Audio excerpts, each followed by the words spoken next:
तरुणी रात्री गाढ झोपेत होती आणि अचानक घडलं असं काही जे बघण्याआधी MT न्यूजला सबस्क्राईब करा. अकोल्यातील पळसोबळे गावात सर्पदंशामुळे 19 वर्षीय तरुणीचा मृत्यू झाल्याची हृदयद्रावक घटना घडली आहे. घरात गाढ झोपेत असताना विषारी सापाने चावा घेतल्याने ही दुर्घटना घडली. उपचारादरम्यान तरुणीचा मृत्यू झाला असून गावात शोककळा पसरली आहे.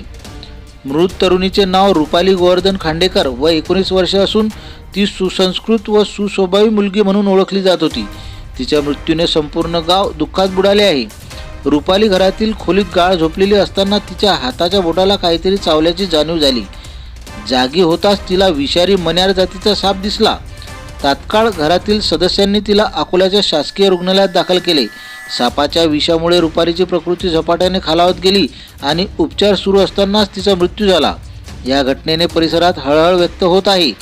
या घटनेनंतर गावकऱ्यांमध्ये भीतीचे वातावरण निर्माण झाले असून पावसाळ्याच्या दिवसात सर्पदंशाच्या घटना वाढत असल्याने आरोग्य विभाग आणि जिल्हा प्रशासनाने सतर्कता बाळगण्याचे आवाहन केले आहे.